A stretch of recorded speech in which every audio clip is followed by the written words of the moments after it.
ሰላም ክቡራት ተኸታተልቲ ከመይ ትቕንዩ እዚ ኣብ ዜና መጽሔት ኣብ ሃርሞን ሚድያ ናባኹም ነብሎ መደብ ኮይኑ ሰሙናዊ መደብና ኣብ ናይ ሎማዓንቲ መደብ ሓደ ስፍሕ ዝበለ መደብ ከነቕርብ ኢና ነዚ ከዓ ኣብ ዝሓለፈ ናይ ምርጫ እዋን ኣብ ሽወደን ድሕሪ ዝተፈጥረ ናይ ፖለቲካዊ ስርርዕ እዚ ሕጂ ፖለቲካ ስልጣን ሒዞም ዝመርሑ ዘለዉ ኣልያንስ ማለት እዩ ዝኣተውዎ ስምምዕ እሞ ቲዶ ኣፍታል ተባሂሉ ዝፍለጥ ዝነበረ ስምምዕ ኣብ ፖለቲካ ሽወደን ሓደ መሰረታዊ ዝኾነ ለውጢ ኣምፅኡ ነቲ ቅድሚ ሕጂ ዘይሕሰብ ዝመስል ዝነበረ ክሳብ ዜግነት ናይ ሽወደን ናይ ምስሓብ ዝብል እማመን ካልእ ምስኡ ተተሓሒዙ ዝመፅእ ኣዝዮም ተረርቲ ሕግታት ሽወደን ካብ ቁፅጥር ወፃኢ ከይፀኒሑ እዩ ስርዓት ከነትሕዞ ኣለና ፖለቲካዊ ምሕደራና ዝፈጠሮ ናይ ኢሚግሬሽን ጉዳይ ብፍላይ ዘይፀፈፈ ጉዳይ ዓበይቲ ነገራት ኣሎ ብምባል ዓበይቲ ናይ ሪፎርም ስራሓት ሒዞም ከም ዝተበገሱ ኣብ ቀጻሊ መደባት ክንዝርዝሮ ዝፀናሕና ሕጂ ነዚ ዘሎ ምርጫ ከይተወድአ ክንውድኦ ኣለና ዝበሉ 12 ተወሳኺ ሕግታት ንምፍፃም ኣብ ሓፂር ግዜ ዝብዙሕ ዝቀያየር ዘሎ ሕግታት ንሰምዕ ኣለና ካብቶም ዝሓለፉ መደባት ዘቕረብናዮም ፐርማነንት መንበሪ ፍቃድ ዘለዎም ሰባት ንዕኡ ንምስሓብ ከባቢ 97,000 ዝኸውን ጉዳያት ተባሂሉ ብዙሕ ኣዘራቢ ጉዳይ ኮይኑ ኣብ መጨረሻ እዚ ጉዳይ እዚ ተተገይሩ ብዙሕ ሳዕቤን ከም ዘለዎ ዝተፈላለዩ ኣካላት ብዝሃብዎም ሓሳብ መሰረት እዚ ጉዳይ እዚ ኣይከውንን እዩ ተባሂሉ ከም ዝተረፈን እቶም ፐርማነንት ዘለዎም መንበሪ ፍቃድ ክሰሓብ ከም ዘይኮነ ዝተነግረሉ ኣብ ቀረባ እዋን ዘቕረብናዮ መደብ ነይሩ ድሒሩ ካብቲ ክቕየር ተባሂሉ መፂኡ ዘሎ ሓደ ኣብቲ ስምምዑ ዝነበረ ፐርማነንት መንበሪ ፍቃድ ዝበሃል ብሕጂ ጠቕላላ ንኸይወሃብ ደው ንኽብል ዝብል ሓሳብ ሕጂ ከም እማመ ቀሪቡሎ እንተፀዲቑ ካብ 12 ጁላይ ጀሚሩ ኣብ ተግባር እንተውዒሉ እንተፀዲቑ ኣብ ተግባር ዝውዕል ኮይኑ እዚ ከዓ እንታይ እዩ ኩሎም መንበሪ ፍቃድ ብድሕሪኡ ዝወሃቡ ግዝያዊ መንበሪ ፍቃድ ክኾኑ ሰብ ስራሕ ይሃልዎ ኣይሃልዎ እቲ መንበሪ ፍቃድ ብዕቑባ ድዩ ብፋሚሊ ምጥርናፍ ድዩ ብካልእ ዝተፈላለየ ምክንያት ዝረኸቦ ኩሉ ግዝያዊ ክኸውን ዝብል እማመ ቀሪቡሎ እዚ እማመ እዚ እንድሕር ዳ መንበሪ ፍቃድ ቀዋቢ ዘይኮነ ዜግነት ከመይ ጌርካ ፅባሕ ንጎ ክሕተት እዩ ዶስ ዜግነት ምሃብ እውን ክግደፍ እዩ ዝብል ሕቶ ከልዕል ባህርያዊ እዚ ቀሪቡ ዘሎ እማመ 970 ገፅ ዘለዎ ፅሑፋት ኮይኑ ኣብ ውሽጡ ብዙሕ ዝርዝር ዘለዎ ኮይኑ እቲ መሰረታዊ ሕመረት ግን ኣብ ዝሓለፈ እዋናት ኣብ ሶሻል ሚድያ ገሊፅናያ ነርና ኣብ ሊንክድኢን ኣካውንት እውን ገሊፅናያ ኣለና ብዝርዝር እቲ ሓሳባት እንታይ እዩ ቀዳማይ ስጋዕ ዕለት 12 ጁላይ ቀዋሚ መንበሪ ፍቃድ ዝነበሮም ሰባት መንበሪ ፍቃዶም ከም ዘይትንከፍ ከም ዘይሰሓብ ዝገልፅ ኮይኑ ካብ ሽዑ ንኔው ካብ 12 ጁላይ እንተፀዲቑ ኢና ንብል ዘለና ስጋዕ ሕጂ እውን ናይ ምፅዳቕ ተኽእሉ ኣዝዩ ዓብዪ ምክንያቱ ኣብ ዝሓለፈ እዋናት እዚ ላዕለዋይ ኢድ ሒዞሞ ዘለዉ እቶም ኣልያንስ ዘለዎም ሓይሊ ኣካላት ስለዝኾኑ ሓሳባት ኣምፂኦም ንኸፅድቕዎ ብዙሕ ፀገም ኣይፀንሖምን ስለዚ በዚ መዳይ ክንሪኦ ከለና እዚ እውን ክፀድቕ ዝኽእል እማመ እሞ ሕጂ ከዓ ተጓዮም ካብዚ ናይ ስልጣን ማንዴቶም ከይወፁ ከለዉ ክገብርዎ ኢሎም ድኸዱ ዘለዉ ምዃኑ ኣብ ግምት ኣእቲኻ ክፀድቕ ዘለዎ ተኽእሎ ልዑል እዩ እንተፀዲቑ እንታይ ማለት እዩ ብድሕሪ ሕጂ ዝህብዎ መንበሪ ፍቃድ ኩሉ ግዝያዊ ክኸውን እዩ እሞ ግዝያዊ ጥራሕ መንበሪ ፍቃድ ተተዋሂቡስ ናይ ዜግነት ጉዳይ ንዝበሃል እቲ ናይ ዜግነት ጉዳይ ኣብዚ ዓዲ ካብ 8 ዓመት ንላዕልን ዝገበሩ ነብሶም ዝኸኣሉ ነዚ ሃገር የድልዮም ዝተባሃሉ ሰባት ንዕኦም ብዘይ ቀዋሚ መንበሪ ፍቃድ እዚ ሕጂ ትፍልል ቅድሚ ሕጂ ቀዋሚ መንበሪ ፍቃድ ዘይብሉ ሰብ ዜግነት ክሓትት ኣይክእልን እዩ ነይሩ ሕጂ ግን ወላ ቀዋሚ መንበሪ ፍቃድ ከይሃለዎም ኣብዚ ዓዲ ኣብ ዝፀንሕሉ ግዜ ኮንትሪቢዩት ዝገበርዎን ኣነባብሮኦምን ናይ ነብሶም ምኽኣልን ገለ እንተራእዩ ዜግነት ከመልክትሉ ዝኽእሉ ኩነታት ክፍጠር ምዃኑ እቲ እማመ ይገልፅ እዚ ኩሉ እንዳኾነ ከሎ ሕጂ እውን ኣብ ቅድሜና ምርጫ ኣሎ ኣብዚ ምርጫ ቅድሚ ምእታው እዚ ኩሉ ዝካየድ ዘሎ እንታይ እዩ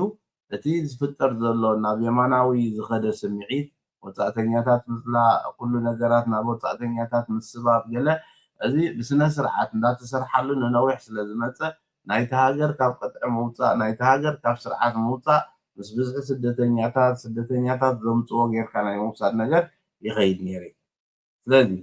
ሕጂ ብሕጂ እውን ዝመፅእ ሕግታት እንዳተረረ ዝኸይድ እንተኮይኑ ስጋዕ ምስሓብ ዜግነትን ካልእን ገና ኣብ መስርሕ ዘሎ ነገራትን ዜግነት ንምርካብካ ትድበልና ናይ ፈተናታት ገለ እዚ ኣብ መስርሕ ዘሎ ነገር ኮይኑ ኣብ ናብራ ሽወደን ቁሩብ እንዳተረረ ምክንያቱ ብዙሓት ሰባት ግዳያት ዝኾንኩም ትፈልጥዎ ኢኹም ኣብ ናይ መንነትካ ኣብ ዕድሜኻ ከምዚ ፍልልይ ፀኒሑ ኣሃዱኻ ኣብ ከምዚ ቦታ ነይራ ገለ ገሊኡሲ ድሕር ዳ ትእዛዝ ተዋሃበካ ኣይፍፅምን ኢልካስ ትቕተል ትኽእል ከም ዝነበርካስ ኣይእመንካና ንብሉ እንታይ ማለት እዩ ከድካ ተቐቲልካ ደሞ ምፃእ እዩ ከተእምኖምሲ ከድካ ተቐቲልካ ክትመፃእ ኢካ ግን ክህቡን ከይደለዩ ምስ ደረፉ እቲ ሕጊ ብጣዕሚ ሪስትሪክቲቭሊ ይኸተልዎ ስለ ዘለው ኣዝዩ ብፀቢብ ይሕልፍዎ ስለ ዘለው ዜግነት ዝኽልከል ዘሎ ኣዝዩ ብዙሕ እዩ ሕጂ ነዊሕ ዝበለ ግዜ ብዙሓት ኣስተውዒልኩም ትኾኑ ኢኹም ቋሚ መንበሪ ፍቓድ ኣመልኪትኩም ዘለኹም እሞ መልሲ ትፅበዩ ዘለኹም ሰባት ድንጉይኹም ኣለዉ ይነውሑ ኣለዉ እዚ ሕጂ ልሙድ ተርእዮ እንዳኾነ መፅእ ወላ መንግስቲ ባዕሉስ ይነቕፎም ኮይኑ ሕጊ የውፅ እሞ ስጋዕቲ ሕጊ ዝትግበር ምእንቲ እቶም ኣብ ቅድሚኡ ክርብሑ ዝኽእሉ ወይ እውን እዚ ሕጊ ከይርከቦም ክወስዱ ዝኽእሉ ሰባት ስቕ ኢልካ ዲለይ ተፈጢሩ ምድንጓይ ይመፅእ ኣዳናጉዮም ሽዑ እቲ ሕጊ ምስ ፀደቐ ክትግበር ከሎ በዚ ሕጂ ዘሎ ሕጊ ዝውሰነልካ ተባሂሉ ከዓ ብዙሓት ይኽልከሉ ማለት እዩ ስለዚ ሕጂ እውን እዚ ሕጊ እዚ ገና ፀዲቑ ስጋዕ ኣብ ተግባር ዝውዕል መስርሕ እዩ ዝሓልፍ ዘሎ ኣብዚ መስርሕ እዚ ሓሊፉ ምስ ፀደቐ ካብ ሽዑ ንኔው ዝህብዎ ኩሉ መንበሪ ፍቓድ ግዝያዊ ይኸውን እቶም ኣመልኪቶም ነይሮም ከይተወሰነሎም ዝዕለት እዚ ዘርክቦም ብድሕሪኡ በዚ ሕጊ እዮም ዝፍረዱ ሕጂ መልኪትካ ቀዲምካ ግዝያዊ መንበሪ ፍቓድ ነርካ ቀዋሚ ሓቲትካ ክሳብ 12 ጁላይ እንተፀዲቑ እንዳበልና ማለት እዩ እንትስጋዕ 12 ጁላይ እቲ ውሳኔኻ ተደይተዋሂቡ ብድሕሪኡ ዝወሃበካ ውሳኔ ግዝያዊ መንበሪ ፍቓድ ጥራሕ ምክንያቱ ተቃዋሚ መንበሪ ፍቓድ ዝበሃል ሙሉእ ብሙሉእ ከልግስዎ ሓሳብ ስለ ዘሎ እዚ ኣብ ናይ መንበሪ ፍቓድ ግዝያውነትን እንታይ ትገብር እንዳሕዳ ግዝያዊ ወሲድካ ነዊሕ ዓመት ነርካ ንዜግነትን ብዙሕ ዝርዝራት ኣብ መፅኣ ዝመፀ እዩ እንዳተኸታተልና ናባኹም ክነብሎ ኢና ካልኣይ ጉዳይ ዜግነት ጉዳይ ዜግነት ብዙሕ ግዜ ነንፍቶ ኣለና ኢና ገለ ሰባት ዜግነት ውስድ ድሕሪ ምባሎም ቀልጢፎም ናብ ዓዲ ይኸዱ እዚታት ከዓ ሳዕቤን ኣይነበሮን ስጋ ሕጂ ወላ ስጋ ሕጂ ከምኡ ኢሎም ዝሓቱ ኣለዉ ኣብቲ ናይ ሕቶን መልስን ንህቦ ረብዕ ኣለዉ ቲክቶክ ከም ሙያስ ኮንሳልቲንግ ኣብኡ ሰባት መፅኦም ሕቶ ይሓቱ እሞ ዜግነት ወሲደ ሕጂ ዓዲ ክኸይድ ይኽእል ዶ ኢሎም ዝሓቱ ኣለዉ እዚ ወላ ሽወደ ኢሚግሬሽን ከድካ ከምኡ ተልካ ክትከይድ ትኽእል ኢኻ ክብሉካ ግን ንዝመፅእ ሳዕቤን ግን ዝስከሞ ንስኻ ኢኻ ኣብነት ካብዚ ከይዶም ኣብኡ ፈቲኖም ዝተኣስሩ ሰባት ኣለዉ ክነብሩ ጥራሕ ከማን ፈቲኖም ዝኸዱ ኣብኡ ከድካ ገለ ሽግር ኣጋጥማ ወይ ከዓ ፅባሕ ንጎብ ሽወደን ትማሊ ሓሲኻና ነርካ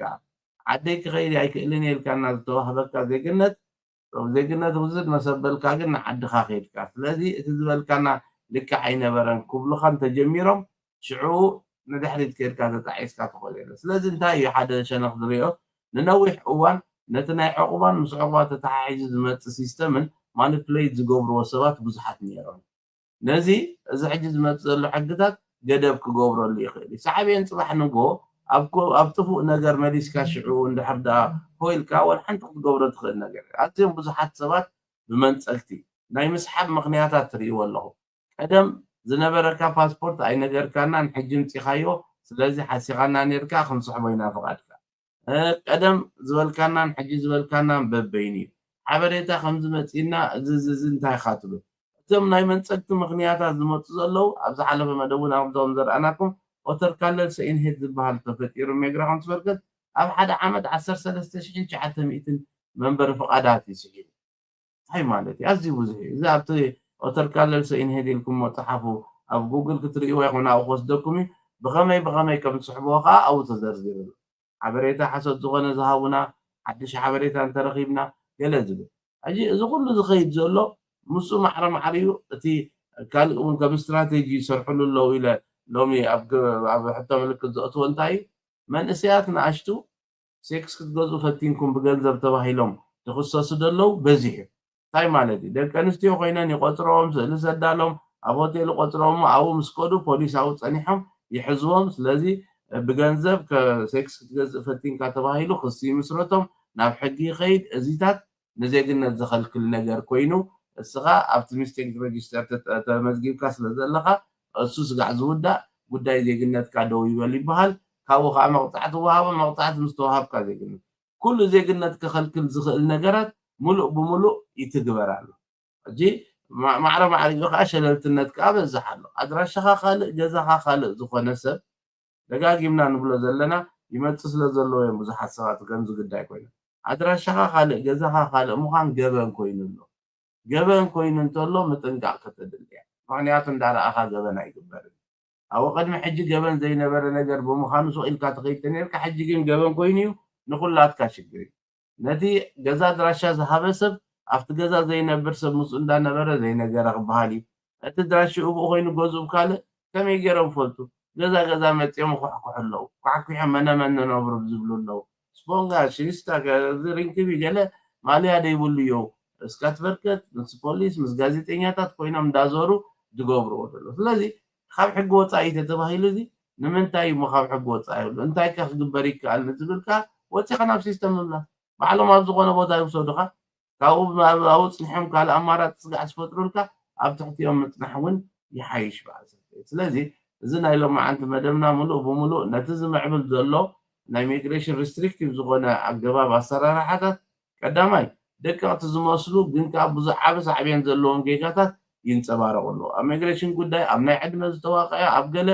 መሲሉኒ ኣይዝክሮን እየ እንድዒ እንዳበለ ዝመልስ ኩሉ እዩ ዝንፀግ ዘሎ ምክንያቱ እቲ ኣዝዩ ፅዑቕ ዝኾነ ክትትል ዝገብርዎ ደለዉ ናይሱ ዝመስሉና ጌጋታት ዓበይቲ ትርጉም ሃልይዎም የኸልክሉ ስለ ዘለዉ ኣሃዱ ካበይ ነይሩ ኣበይ ነርካ እንታይ ትገብር ነርካ ስጋዕ ዋርድያ ክትወፅእ ከለዎም እንታይ ከም ትሕልው ነርኩም ንሰባት ድዩ ወላ ንብረት ድዩ ወላ መኻዚኖ ድዩ እንታይ ከም ትሕልው ነርኩም ኢሎምሲ ይሓትዎ ስፔሲፊካሊ ሽዑት መልስታትካ ከዓ ብኡ መጠን ወይ የገልግለካ ወይ የውህበካ ስለዚ እቲ ዝመፅእ ዘሎ ሕቶታት እንታይ ኢንቴንሽን ናቱ ከይፈለጥካ ይቕየር ስለ ዘሎ ኣብዚ እውን ጥንቃቐ ከድሊ እዩ እንዳበልና ምናልባት ንሎሚ እዚ ክኣኽለና ይመስለኒ ኣብ ቀፃሊ ነቶም ዝመፁ ሓደሽቲ መምርሒታትን ሕግታትን እንዳረኣና ከዓ ከምዚ ክንመለሰኩም ኢና ንሎሚ ግን ሰሰና